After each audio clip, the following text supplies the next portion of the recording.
They said the Third Precinct was unbreakable, a fortress of crooked cops and backroom deals, where innocent people were caged on command and every witness bowed in silent fear. For over a decade, they controlled Summerset City with brutal efficiency, planting evidence, pocketing bribes, crushing anyone who dared speak up.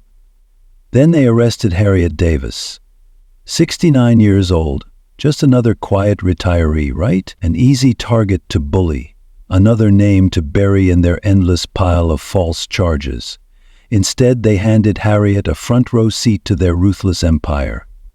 Every forged report, every underhanded payoff, every life they shattered. What they never realized was that Harriet Davis had spent a lifetime archiving truths nobody else noticed. And now, with one phone call to a niece who happens to be a relentless attorney, Harriet is about to teach these officers the hardest lesson of their lives. Sometimes, the most dangerous witness is the one you dismiss as powerless. Keep watching if you want to see how one retired librarian turned an entire corrupt precinct upside down. Because this is a story you definitely don't want to miss. Late afternoon sunlight bathed the polished windows of Greywood Plaza, the most expensive shopping complex in Summerset City. The entire neighborhood radiated an upscale sheen: cobblestone sidewalks, ornate street lamps, boutique storefronts hosting delicacies and brand-name fashions.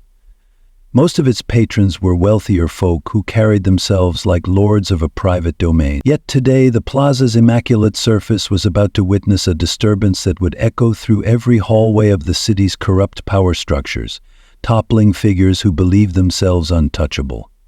Harriet Davis, a 69-year-old retired archivist and librarian, pulled the handle of her canvas grocery cart as she navigated around shimmering displays in Greenwood Market, the plaza's famed grocery store. She was a black woman wearing a neat floral blouse that contrasted gently with her salt and pepper hair, tied back in a simple bun.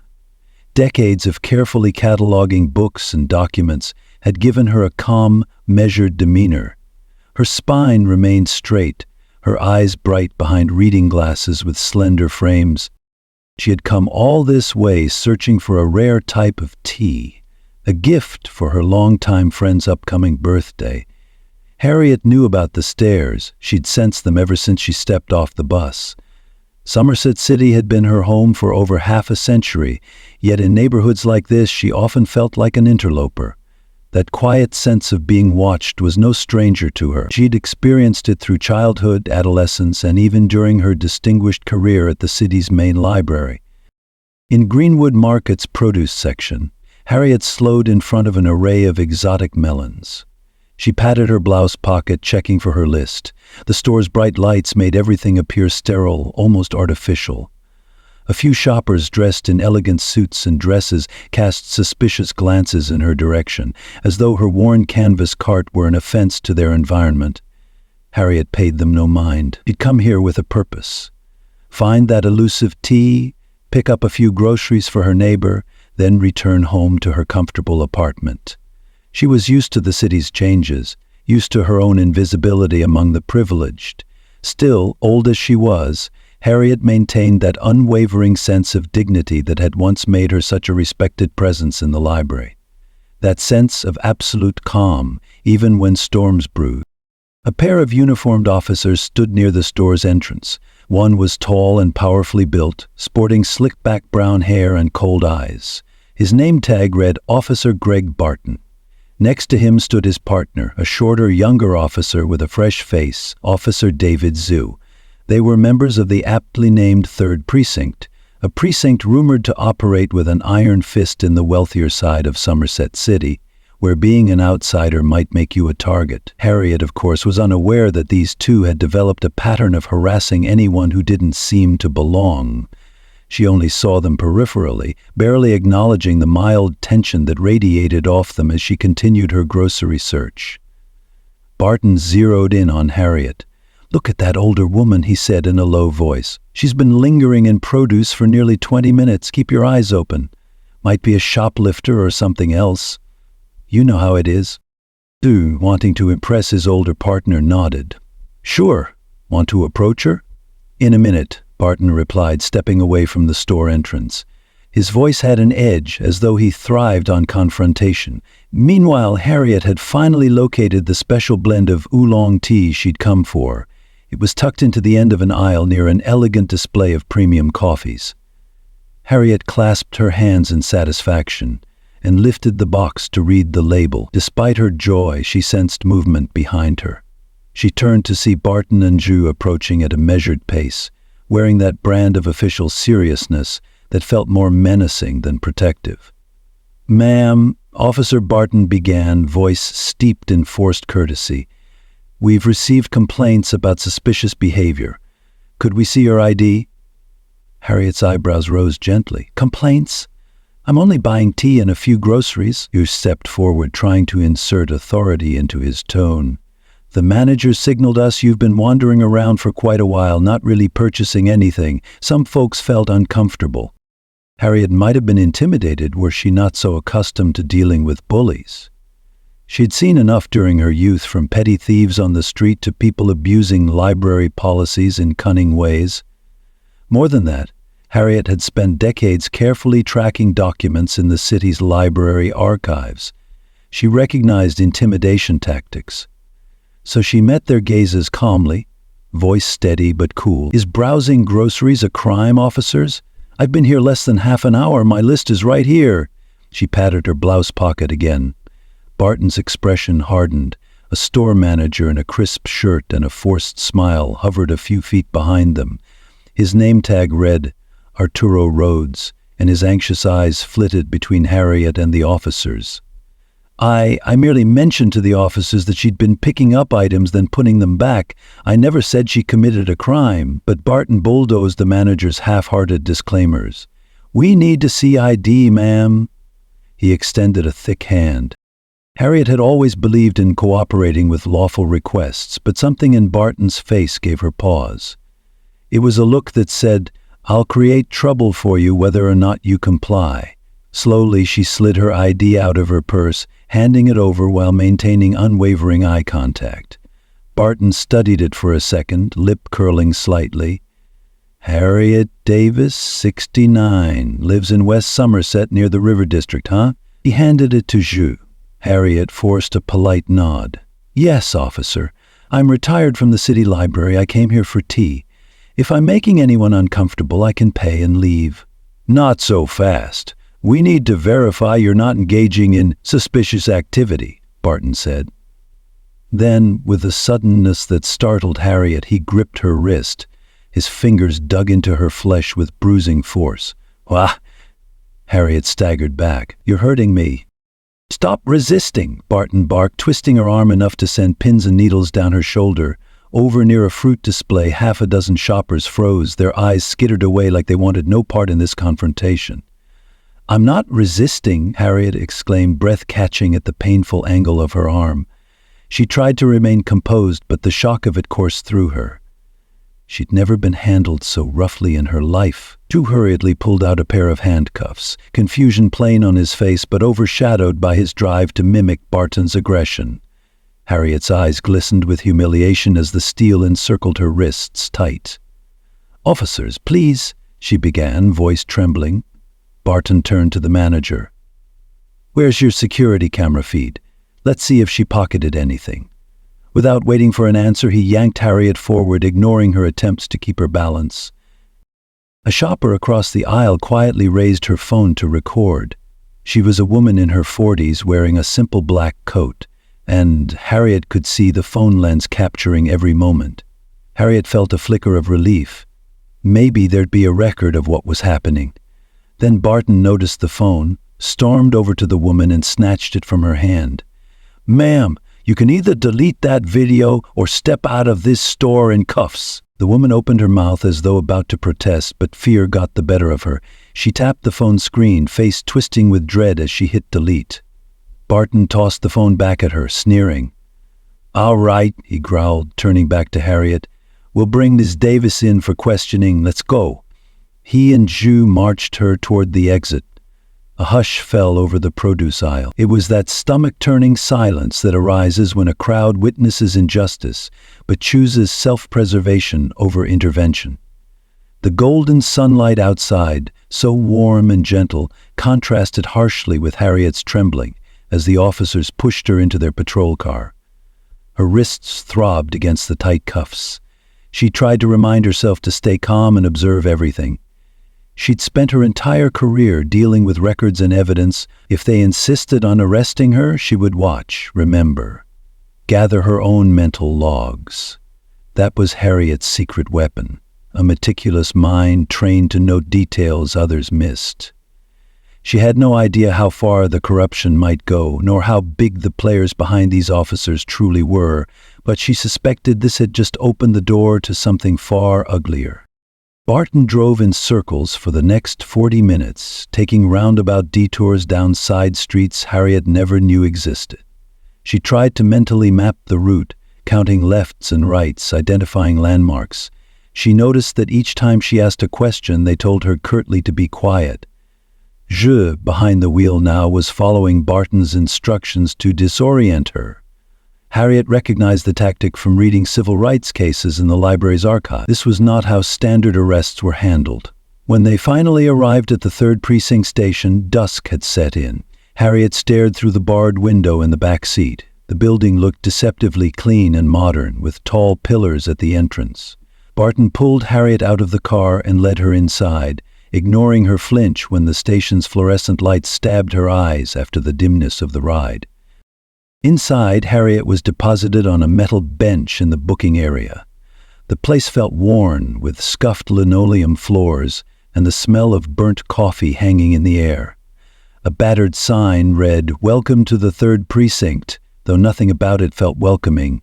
She glimpsed a row of holding cells through a half-open door. Her heart hammered with both fear and adrenaline. This was so surreal. A desk sergeant with a bushy mustache looked up. "What's the charge?" he asked in a bored tone. "Disturbing the peace, possible shoplifting attempt, resisting arrest," Barton said breezily. Harriet's mouth fell open. "That's a lie.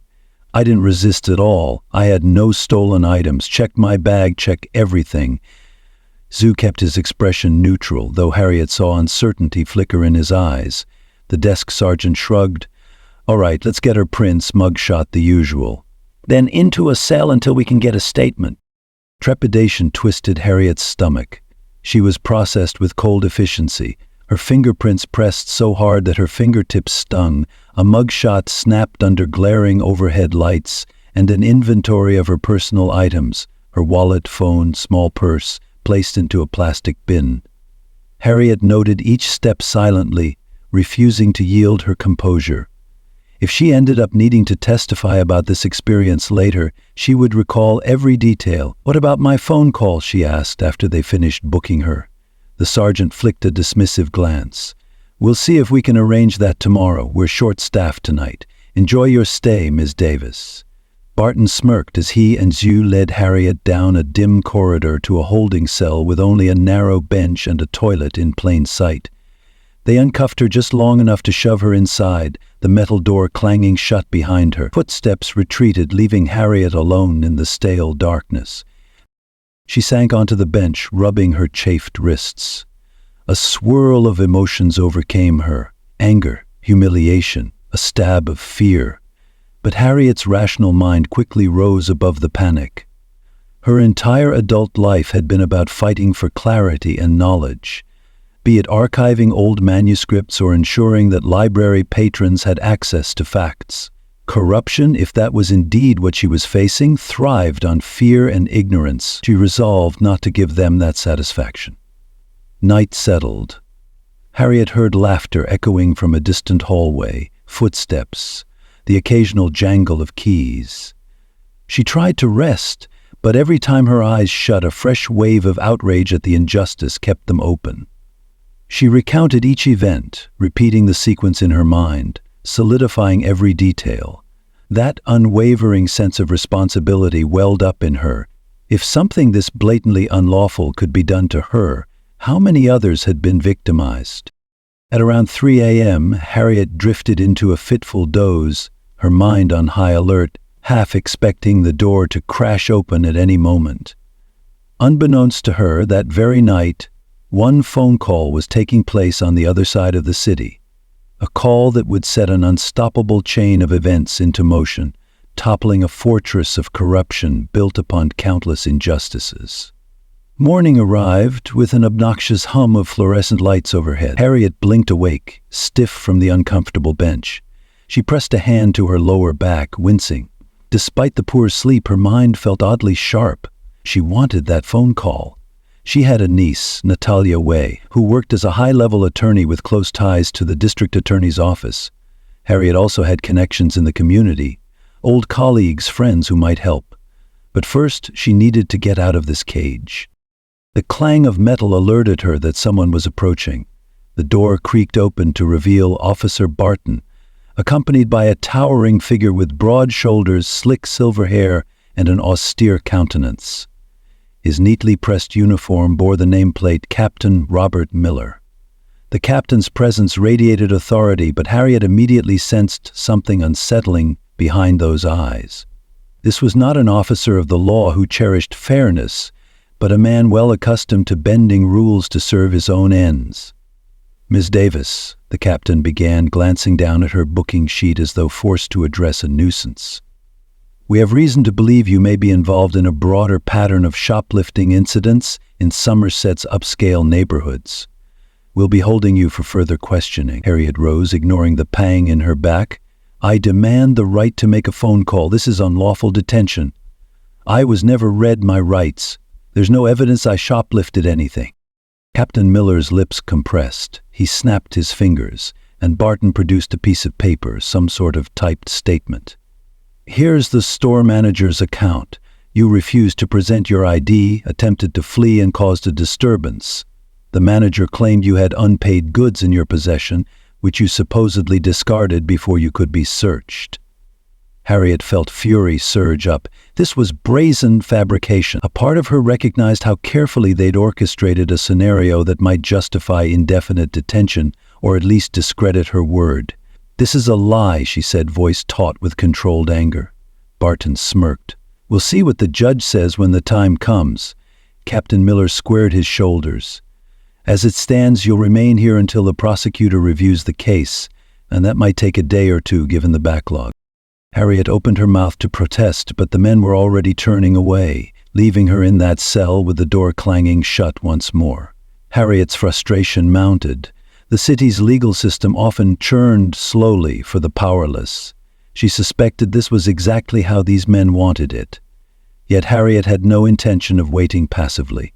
Several hours later, a petite officer with short dark hair walked by Harriet's cell. Her nameplate said, "Officer Anita Flores."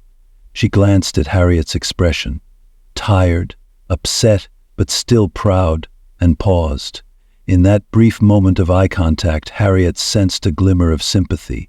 Officer Flores hurried on, though, as if she feared being caught displaying compassion. Time dragged. Harriet's stomach growled from lack of food, and she realized she hadn't eaten since the previous day. Anger flared again at the injustice of it all, but also at the deeper question, how many other innocent people might be languishing in cells like this? Her fortitude was tested further when around midday she overheard a conversation between Barton and another officer in the hallway. Barton was boasting about how easy it was to tack on extra charges, how pliable certain store managers were about signing statements. Harriet closed her eyes, memorizing every word. "She's just another troublemaker," Barton grumbled. "Captain wants to keep her locked up. She's old, she'll cave." The other officer chuckled. "Our dear precinct is unstoppable, huh?" Harriet inhaled sharply. They were so sure of their immunity from consequences. Something bigger was at play. She had heard rumors, whispers in the library from old city records, about certain precincts that operated like fiefdoms, but hearing them brag openly about it felt surreal. That evening, the dull overhead lights flickered, and Harriet realized nearly 24 hours had passed since she was arrested. She still hadn't been allowed a phone call. Her mind churned, thinking about Natalia or her older friends from the library. The injustice fueled her determination. She would not let them break her spirit. At last, near the tail end of the second day, Officer Flores reappeared. Her gaze flitted anxiously up and down the hallway before she slipped to Harriet's cell door. "Miss Davis," she whispered, "I have 10 minutes before the captain returns. If you need to make a call, I can help you, but keep quiet." Harriet's heart leapt with gratitude. "Thank you, officer," she managed, voice quivering.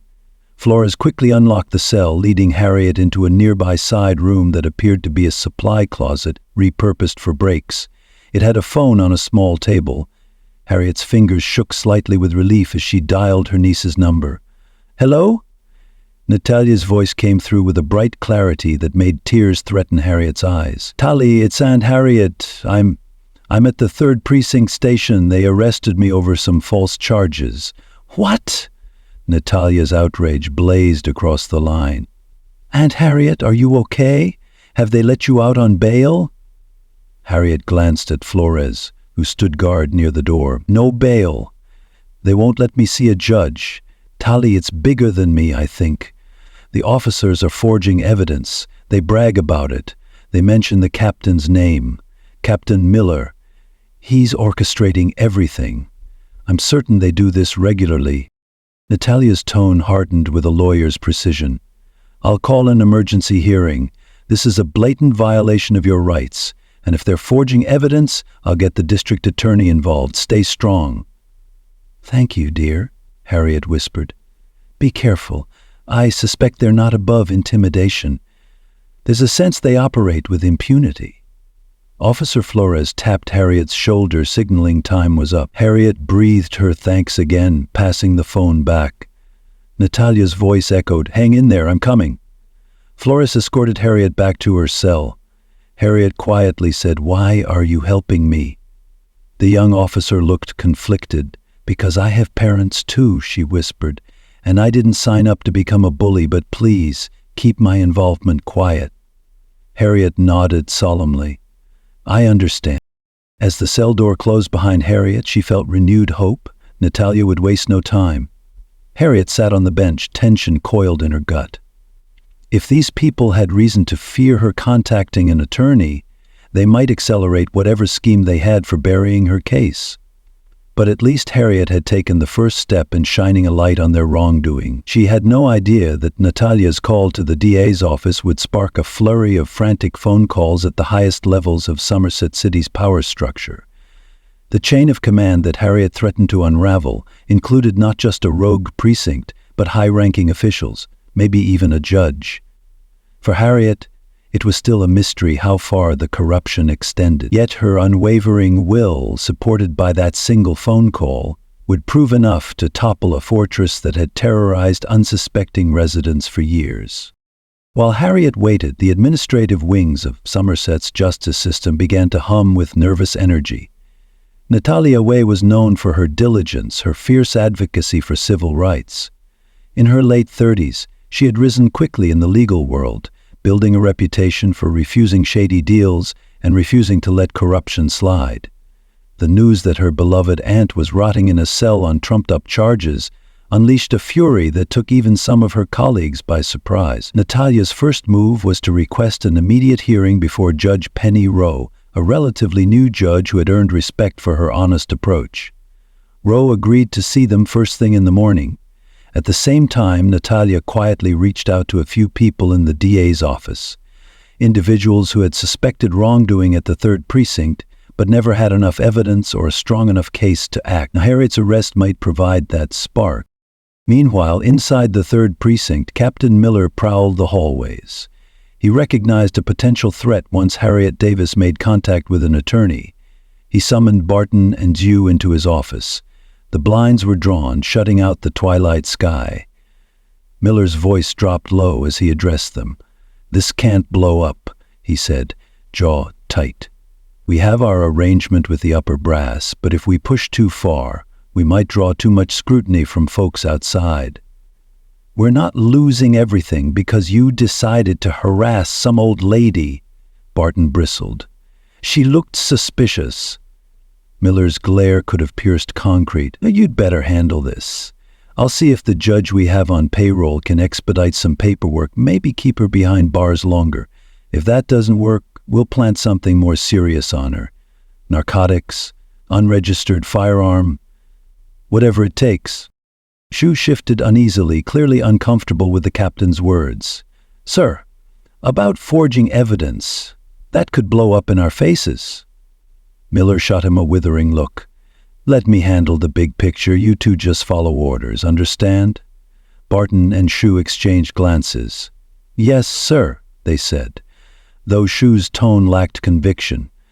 Miller flicked his gaze at Barton. Keep an eye on Officer Flores, too. I saw her near the cells. She's new enough to be squeamish about this. Make sure she doesn't do anything heroic. With that, the meeting ended.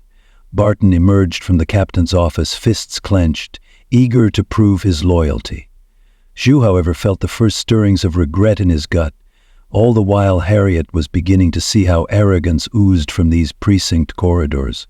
She overheard casual banter from passing officers discussing quotas, civil forfeitures, the perks of planting evidence if it netted them promotions. It was as if they'd grown so accustomed to doing wrong that they no longer saw the lines they crossed. When Harriet was finally escorted for her official statement in a small interrogation room, Barton stood over her with a recording device. He asked leading questions, clearly trying to provoke Harriet into contradictory answers. Ms. Davis, he began, voice dripping with false courtesy, you claimed you weren't stealing anything. Yet the store manager said you had items in your purse, so which is it? Harriet's calm never wavered. I wasn't stealing. I placed groceries in my cart, then put them back on the shelves when I decided not to purchase them. That's normal shopping behavior, officer. Barton's lips twitched in frustration. So you admit you were carrying items without paying? Harriet stared at him. In the store, yes, where you carry items as you shop. That's how stores work. He cut the recording short, muttering under his breath. Harriet recognized the tactic. Snippet a statement out of context. Summerset City's public defenders had testified about such dirty techniques for years. Harriet refused to let her confidence crack, though her heart thundered in her chest. Interview concluded 4:52 p.m., Barton announced. He left Harriet alone in the room for nearly half an hour, perhaps hoping to break her morale. She only folded her hands on the table, letting her mind carefully store every detail. Early the next morning, Natalia and a small entourage arrived at the Third Precinct's front desk, armed with a court order from Judge Rowe. The order demanded Harriet Davis be brought to an immediate bail hearing. The desk sergeant stammered, flipping through logs, feigning confusion. We don't see Ms. Davis's name in the system, ma'am. Natalia's gaze hardened. If you don't produce my aunt, I'll have to call Judge Rowe directly to inform her that you're obstructing a court order. Over by the corridor, Captain Miller materialized, a forced smile plastered on his face. Ah, Ms. Wei, I presume. Let's step into my office and sort this out like professionals. Natalia's voice was ice. I have nothing to discuss with you that can't be done in front of a judge. Miller's veneer of charm faltered. Why don't we see if Ms. Davis is well enough to attend a hearing? She unfortunately had a medical episode last night. She might not be fit for transport. A medical episode? Natalia repeated incredulously. Our records indicate. He didn't finish the sentence. One of Natalia's associates, a junior prosecutor named Aaron Goodwin, stepped forward, brandishing the official court order. We'll wait here while you bring Ms. Davis. You have 30 minutes. With that, Miller's attempts at stalling were forced aside. Summoning Barton, he hissed instructions. Harriet was retrieved from her cell. She appeared tired but unbroken, eyes flashing with relief at the sight of Natalia. The moment Harriet and Natalia saw each other across the precinct's main lobby, Harriet felt tears prickle at her eyes, but she held them in. She needed to project strength. When they arrived at the courthouse, Judge Rowe's hearing commenced swiftly. The judge, a stocky woman in her 50s with sharp features, listened intently to Natalia's argument that Harriet's arrest was unlawful. She demanded that the prosecution present any credible evidence of Harriet's wrongdoing. The city's assigned prosecutor, a weary man named Carl Hotchman, seemed ill-prepared.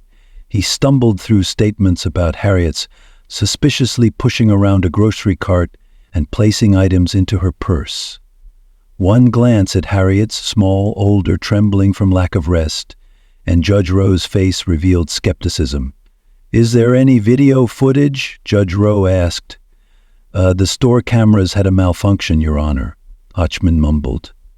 "Body cam footage from the arresting officers?" the judge continued, eyebrows rising.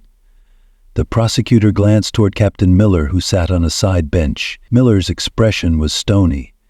"The officers report a glitch in their cameras," Hochman replied, voice nearly trembling. The judge's eyes narrowed. "Ms. Davis, how long were you held without bail or the right to a phone call?" Harriet inhaled. 2 days, Your Honor. They never let me call my niece until an officer discreetly assisted me last night." At that revelation, a hush fell in the courtroom. Judge Rowe's voice dropped to a dangerously quiet tone. "Captain Miller, approach the bench." Miller rose, adjusting his uniform. Harriet watched the tension in his shoulders, the flicker of hostility in his eyes. The judge demanded to know why Harriet had been denied her basic rights. Miller fed her a rehearsed excuse about confusion in the booking process, staff shortages, and Harriet's combative behavior. "This is unacceptable," Rose said flatly. "Ms. Davis is released on her own recognizance. Prosecution, if you intend to pursue charges, I expect documented proof of probable cause within 72 hours, or I'll dismiss the case. Understood?" Hotchman mumbled, "Yes, Your Honor." A wave of relief crashed through Harriet. Natalia touched her arm gently, guiding her out of the courtroom. There were reporters snapping photos, a small group that had caught wind of the unusual hearing. Harriet quickly bowed her head to keep a low profile. She felt battered from 2 days in a cell, but a renewed vigor coursed through her as she realized the tide might be turning. Outside the courthouse, Natalia insisted Harriet see a doctor to check for bruises on her wrist. Harriet refused to rest just yet. "We need to gather evidence, Tali. This precinct is crooked. They're forging charges. Even the store manager was likely coerced." Natalia exhaled. "I know. I'm drafting a motion to request an investigation. But we'll need more than your testimony, Aunt Harriet. People in power, like Captain Miller, are careful to hide their tracks." Harriet reached out, squeezing Natalia's hand. "You'd be surprised how sloppy bullies can be when they think no one's paying attention. I have notes in my mind, Tali. Times, names, overheard phrases. We just need a safe place to record them all." She would not have believed it possible just days ago, but Harriet Davis was about to become the nucleus of an investigative storm.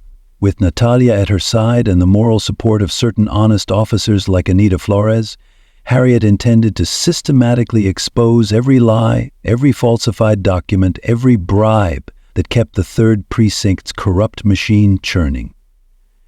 In another corner of the city, Captain Miller convened with a circle of officers in a hidden back room of a local pub. Their conversation revolved around Harriet, how to discredit her, intimidate her, or plant new charges. They had connections to a judge rumored to be in their pocket, though that judge wasn't Rowe, obviously. Meanwhile, they whispered about a bigger name behind the scenes, a certain Councilman Rutherford, who oversaw police funding. Harriet's arrest threatened to drag many more into the light. But Harriet was no naive bystander. She'd spent decades digging through archives, cross-referencing historical documents. She was about to unearth more than they ever expected. That evening, Harriet rested at Natalia's downtown apartment, a small but sleek space with a panoramic view of Somerset's glowing skyline. She warmed her hands around a mug of ginger tea, waiting for the swirling tension in her chest to settle. Natalia sat on the couch, laptop open, typing up statements and referencing legal precedents. "Reminds me of something you once told me," Natalia said softly, eyes still on the screen. "Knowledge is the only fortress you can't tear down with brute force. Remember that?" Harriet smiled faintly. It was an old saying she had repeated to Natalia many times. "Yes," she said, voice husky. "And you listened, didn't you?" They exchanged a meaningful glance. Harriet continued. "I overheard them in the precinct, Tali. They joked about forging police reports, losing body cam footage. They had the store manager sign a statement, probably threatening him with code violations if he refused. We must find a link in the chain." Someone on the inside who's seen enough to blow this wide open. I might have a lead. An officer named Anita Flores reached out discreetly, confirming some of your suspicions. Harriet's eyes lit up. She's the one who let me call you. She seemed decent. She did more than that, Natalia said, scanning a text. She just emailed me partial logs showing how many times evidence conveniently went missing in the Third Precinct over the last 3 years. She's risking her career and possibly her safety by sharing this. Harriet's heart pounded. Then, we can't waste her courage. Let's see what we have. They spent hours cross-checking the logs with public records Harriet could access online, searching for patterns, arrests that never led to convictions, property seized without receipts, complaints from business owners about intimidation. A mosaic of corruption began forming in Harriet's mind. It all hinged on an unholy alliance between a few high-ranking precinct officers, possibly a couple of city officials, and a handful of business owners who benefited from selective policing. The question, Natalia murmured, is how big does this go? Harriet recalled a name she'd overheard in passing, Councilman Rutherford. She mentioned it to Natalia. That might be your answer. If the precinct gets certain funds allocated or unchallenged, Rutherford could be receiving a cut. We need to confirm. Natalia typed quickly, searching local news archives. Councilman Everett Rutherford oversees the city's budget for public safety, rumored to have mayoral ambitions. He has a reputation for being tough on crime. But maybe he's enabling the precinct's tactics. Harriet sipped her tea. Her pulse thrummed. They had only scratched the surface, but it was enough to confirm a malignant system at work. She recognized the weight of the path they were treading. If high-ranking officials were involved, Harriet might be in real danger. Yet she felt no inclination to stop. Sometime past midnight, Harriet dozed off on the couch, mind spinning with half-formed plans. Natalia draped a blanket over her aunt and continued working into the early hours. In the hush of the city night, the seeds of revolution were being sown. Over the following week, Harriet and Natalia set about gathering evidence as stealthily as possible. Harriet typed up every memory from her 48 hours in detention, timestamps of conversations, names she heard, approximate quotes. Natalia quietly subpoenaed store surveillance from other businesses near Greenwood Market, hoping to catch glimpses of Harriet's arrival or departure that would disprove the shoplifting narrative. Officer Flores covertly funneled more documents to them, including disciplinary reports that had vanished from official precinct records. At the same time, Harriet began reaching out to some of her old library contacts, historians, archivists, data specialists, asking if they had knowledge about past allegations against the Third Precinct. One name cropped up repeatedly, Fiona Kelly, a journalist who had tried investigating misconduct there years ago, only to have her career stifled. Harriet tracked Kelly down to a modest suburban home. The journalist answered the door with cautious eyes, lines of fatigue etching her face, but when Harriet explained her purpose, a flicker of old determination surfaced. "They blacklisted me," Kelly said, ushering Harriet inside. "I had evidence of fabricated drug charges, but my main source vanished, and then the story collapsed. The precinct fed quotes to my editor that labeled me as unreliable. My editor threatened to fire me if I pursued it further." She sighed, looking Harriet up and down. "But you say you have real proof now?" Harriet nodded. "We're building it. My niece is an attorney, and we have an officer inside feeding us records." Kelly's eyes lit with renewed vigor. "Let's do it. I'll help any way I can." She went to a hallway closet, rummaging through boxes, emerging with old files. "These are from my earlier investigation. Maybe you can cross-reference them with your new data." Harriet thanked her profusely. As she looked through the dusty documents, she felt a surge of righteous purpose. The wrongdoing had been festering for years, harming countless innocent people. Enough was enough. Meanwhile, Captain Miller sensed an intensifying threat. He heard rumors that Harriet Davis was not only free but actively collecting evidence. In a tense meeting with Barton, Shue, and a half-dozen other loyal officers, Miller vented his rage. "She's old, but she's not harmless," he snapped, "and she's connected. If we let her keep digging, we're all finished. I've already heard from Rutherford's people. He wants this put to rest quietly. Barton folded his arms. So let's just throw her back in jail. Plant something bigger on her. Shu glanced at him nervously. That might attract more suspicion. She's got a lawyer niece. Maybe we do something more direct. Miller slammed a fist on the table. We can't have her testifying or handing evidence to the DA. If intimidation doesn't work, we'll consider more permanent solutions. The room fell silent. Even Barton looked momentarily unsettled. He had no qualms about roughing people up or scaring them, but actual murder? That was another line.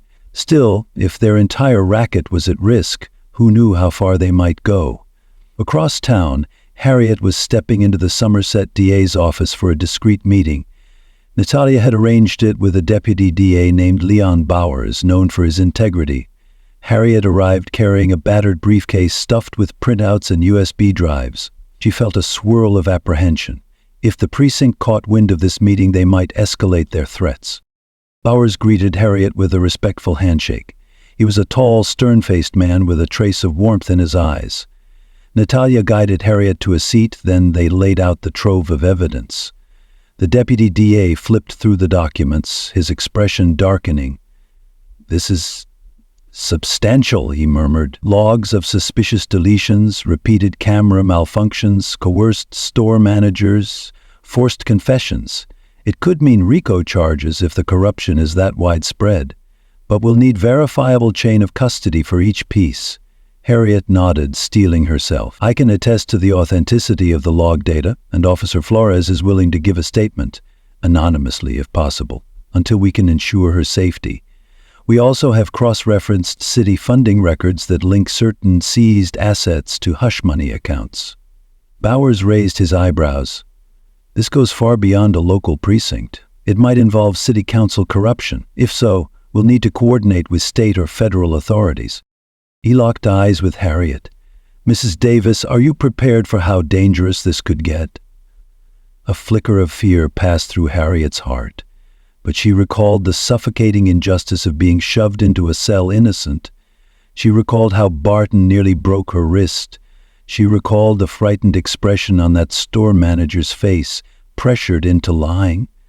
Summoning her resolve, Harriet nodded. "I've never been more certain of anything. I'm prepared." Bowers exhaled. "All right, Natalia, put together a formal briefing. I'll see if the DA can arrange a protective detail for Ms. Davis and your whistleblower. This might become a citywide scandal." News travels fast in Summerset. Within days, rumors of a major corruption investigation began floating in certain legal circles. Harriet continued to gather new threads of evidence in quiet corners. She was careful, never traveling alone, always keeping a watchful eye. There were a few times she could have sworn a sedan was following her. Another time she returned to Natalia's apartment to find the door unlocked, though Natalia swore she'd locked it. Harriet's stomach twisted at the possibility that the precinct had sent someone to search for incriminating documents. She started keeping duplicates off-site. Then came the first targeted threat. Late one night, Harriet was returning from a friend's house when a black SUV swerved onto the curb near her, headlights blinding. Two masked men jumped out. Harriet's pulse spiked. She fought the urge to run. At her age, she had limited mobility. Instead, she clutched her pepper spray, the one Natalia insisted she carry. The men advanced, menacing. One grabbed Harriet by the arm. "You'd best forget your crusade," he growled. Harriet caught a glimpse of a gloved hand reaching for something, maybe a gun, maybe a baton. Her heart hammered, but just then, headlights washed over them from behind. Another car pulled up, and out stepped none other than Officer Anita Flores, gun drawn. She had been discreetly tailing Harriet for protection at Natalia's request. The masked men cursed, jumped back into their SUV, and roared off before Flores could stop them. Flores rushed to Harriet's side, breathless. "Are you all right?" Harriet trembled with adrenaline. "Thank you," she whispered. "If you hadn't shown up..." Flores let out a shaky breath. "I recognize that SUV from the precinct lot. They removed the plates, but I'm sure of it." Her eyes shone with anger. "They're escalating." Together, they filed an anonymous incident report with Bowers. Harriet realized the lines had been drawn. This was no longer just about forging petty shoplifting charges. This was about a system of intimidation that had grown used to operating with impunity. She refused to be silenced. Before dawn the next day, Captain Miller received a furious call from Councilman Everett Rutherford. Harriet's survival had apparently rattled him. "You incompetent fool," Rutherford snarled through the phone line. "If that woman testifies, it won't just be you losing your job. I'll be dragged down too." Miller suppressed a snarl of his own. "I'm handling it. We had a small setback last night." Rutherford's tone dripped with venom. "No more setbacks. Do whatever it takes. The mayor is sniffing around. I can't keep you afloat much longer if the entire DA's office is alerted." Miller ended the call, tension gripping his neck. He gathered Barton and a few other cronies in a secluded corner of the precinct's garage. The threat of losing everything, money, influence, the shield from accountability, had them cornered. They decided on a final gambit: forcibly remove Harriet Davis from Summerset, one way or another, before she could testify at any official hearing. Meanwhile, Harriet and Natalia advanced their case. Deputy DA Bowers confirmed that an emergency grand jury would be convened to hear testimony about the Third Precinct's corruption. Harriet's heart fluttered at the magnitude of what they were doing. The grand jury could issue indictments that might arrest half the precinct, maybe even Councilman Rutherford. The city was on the cusp of a historic cleanup. On the morning Harriet was scheduled to testify, Natalia insisted on a police escort for Harriet's own safety. But ironically, she only trusted certain officers outside the Third Precinct. Instead, she arranged for 2 state troopers to pick Harriet up at Natalia's apartment. Harriet, wearing a simple navy blue blouse, was reviewing her notes for the grand jury. She calmed her nerves by recalling the countless times she had addressed library boards or city councils in defense of public knowledge. Now she was using those same skills to expose wrongdoing. The troopers arrived. Harriet left the building, stepping onto the sidewalk. A sense of resolve buoyed her. She was about to climb into their cruiser when a black sedan screeched around the corner, tires squealing. Harriet glimpsed Barton's furious face behind the wheel. She froze.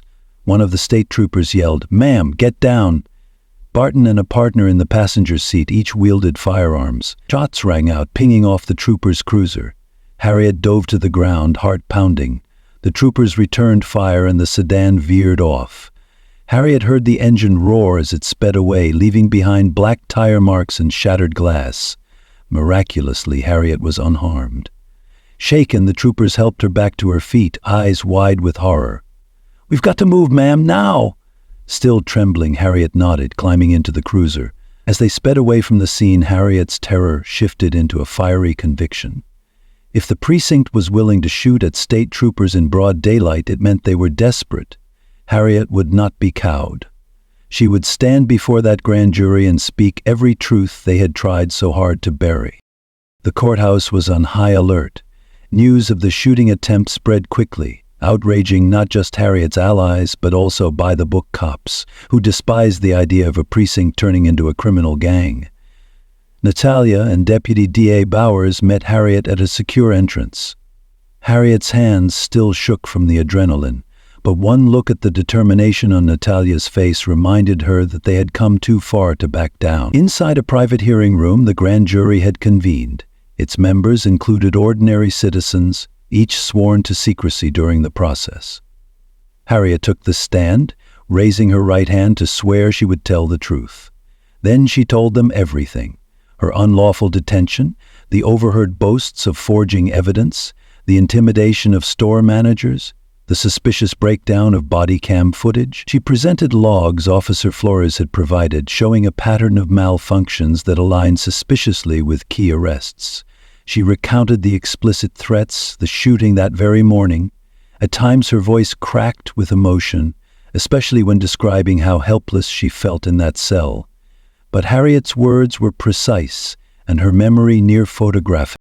Next to testify, Officer Flores revealed her own experiences, how the precinct trained rookies to follow unscrupulous methods, how Captain Miller personally supervised the destruction of exonerating evidence in certain cases. She explained that under silent orders from Rutherford, The precinct profited from civil asset forfeitures, much of which was never officially recorded. She had digital backups to prove it. The grand jury listened with rapt attention, jaws set. Another witness, the journalist Fiona Kelly, introduced her older files, showing a pattern stretching back years. Finally, Deputy DA Bowers provided financial documents cross-referencing Rutherford's public statements and the precinct's untraceable slush funds. After hours of testimony, Harriet stepped out of the hearing room, feeling as though the weight of the world had lifted from her shoulders. Natalia gave her a long hug, tears brimming. "You did it, Aunt Harriet. The grand jury is going to act." In the days that followed, Summerset City witnessed an unprecedented crackdown. Indictments rained down, first on the Third Precinct's senior officers, Captain Miller, Officer Barton, and others who had taken direct bribes or falsified evidence. Then it extended beyond them, hooking city officials who either covered up the precinct's actions or actively benefited from them. Councilman Rutherford was arrested at his home in an upscale gated community. News helicopters circled overhead, capturing footage of him being led away in handcuffs, face contorted in anger. A hush of shock and awe swept through the city. Many had suspected corruption in Somerset's wealthier enclaves, but no one anticipated the scale or boldness revealed by Harriet's testimony. Public rallies sprang up in front of the courthouse, calling for deeper reforms in policing. Citizens demanded accountability, chanting Harriet's name alongside Officer Flores and journalist Fiona Kelly as heroes of transparency. Harriet found herself lauded by people from all walks of life. Strangers wrote letters thanking her. The local press hailed her as the librarian who toppled the tyrants.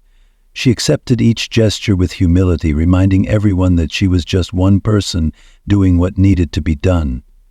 But Harriet was no fool.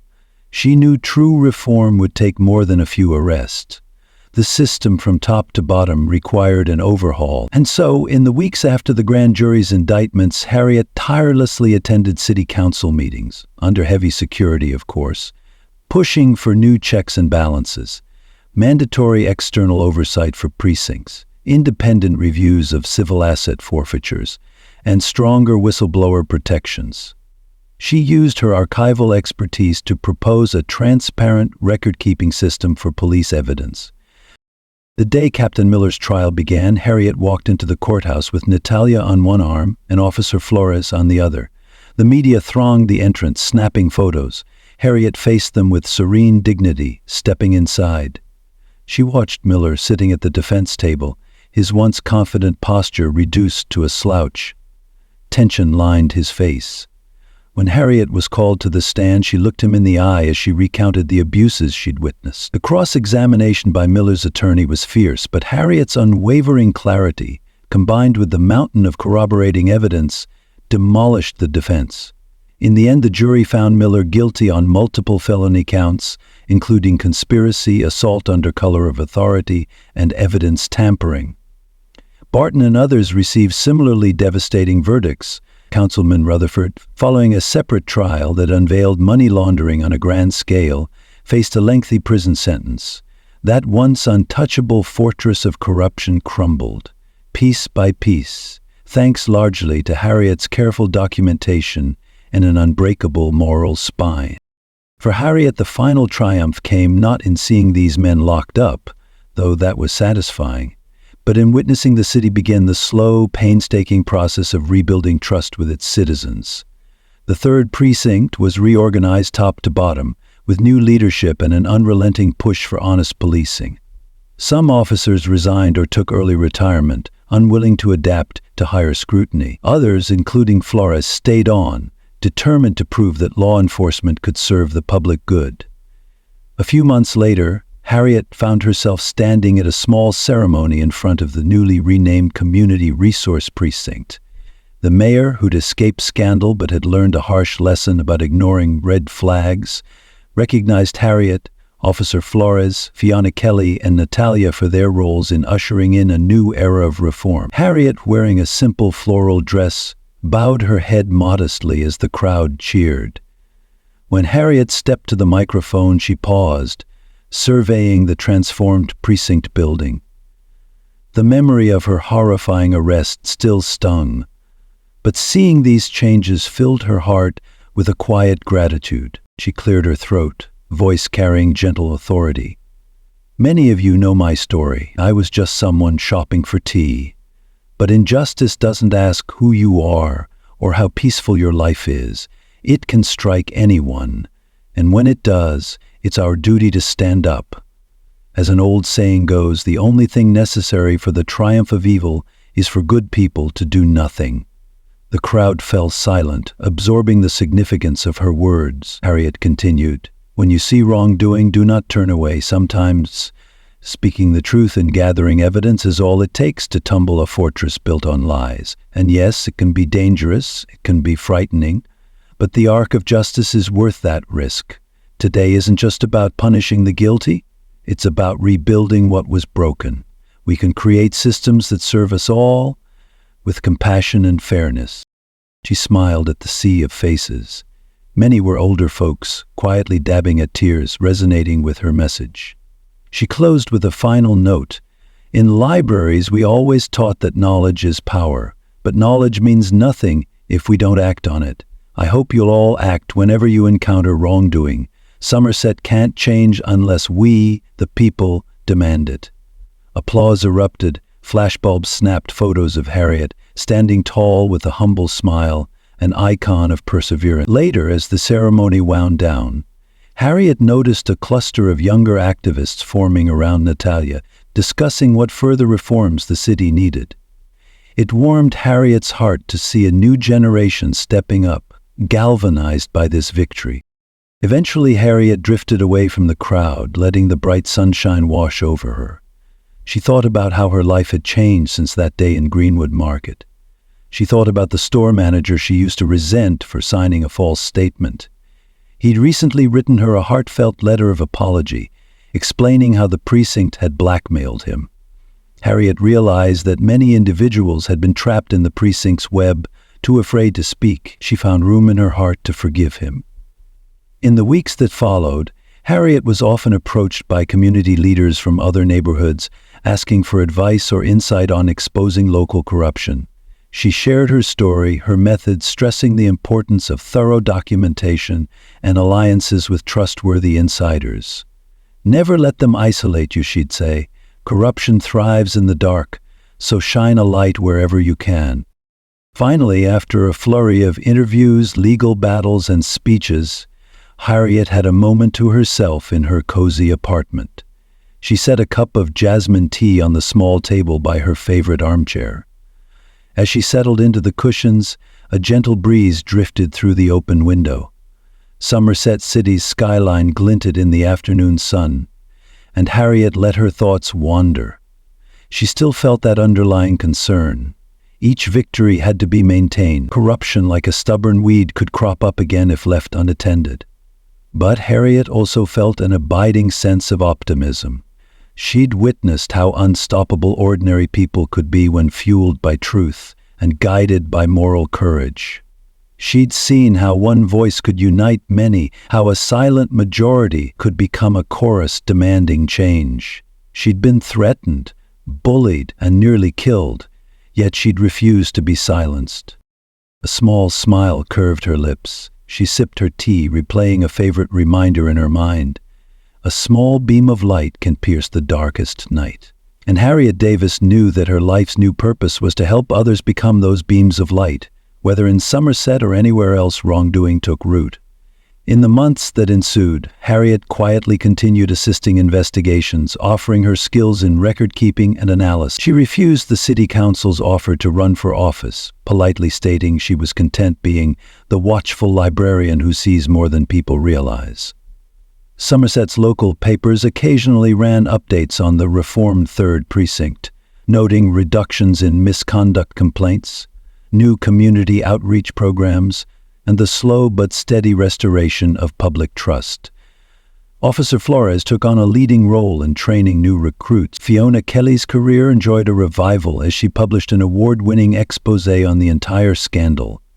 Natalia was tapped to head a special unit focused on investigating government corruption, and Harriet? She found herself an unwitting folk hero, though she humbly insisted she was just an elderly librarian who refused to let an injustice slip by. Whenever Harriet felt doubt or fear creeping in, she remembered the day she was handcuffed in Greenwood Market. Remembered how she'd managed to keep her spine straight and her mind clear. If she could endure that, she could endure anything. After all, the truth had a power all its own, and Harriet had learned to wield it like a sword of light. In the end, the story of Harriet Davis was retold across Somerset as a testament to how a single individual, someone dismissed by a corrupt institution, could rally an entire city to confront deep-seated injustice. What began as a humiliating arrest for a non-existent crime became the spark that ignited a wave of reform. And though Harriet never sought fame, her name became synonymous with the quiet determination that topples even the most fortified towers of corruption. Years passed. Summerset City was no utopia, but it was undeniably better than before. The new precinct accountability boards functioned well, the old guard had been replaced, and fresh leaders came in with a vow never to let such rot grow unchallenged. One crisp autumn afternoon, Harriet sat in a park near her home, feeding breadcrumbs to a flock of pigeons. The burnished leaves swirled around her ankles. A younger woman approached, face full of admiration. "Excuse me, Mrs. Davis, I just wanted to say thank you. I read all about what you did. My brother was once wrongfully arrested, and seeing your bravery, it inspired him not to give up." The woman's voice cracked. "He's studying law now." Harriet felt a lump in her throat. She smiled softly. "You're very kind, dear, but remember, we all can do our part. The world changes when ordinary people refuse to accept injustice." The woman nodded, wiping away tears before leaving. Harriet gazed at the pigeon's chest brimming with warmth. Yes, she thought, the world changes when ordinary people refuse to accept injustice. It was a lesson hammered home by her own experience. She closed her eyes, letting the gentle breeze carry the whisper of her legacy through the park. She recalled a familiar saying, "Better to light a candle than to curse the darkness." Harriet had indeed lit that candle, and 1,000 more had sparked in response, illuminating corners of Summerset City that once lay hidden in shadow. Sometimes, in the quiet hours, Harriet would wonder how many more hidden precincts or offices existed out there, in other cities, places she'd never see, where the same arrogance still thrived. She hoped her story might spread beyond Somerset, might encourage others to speak, to gather facts, to unify in the face of corruption. If even one more fortress fell because someone drew inspiration from Harriet's stand, then her ordeal had not been in vain.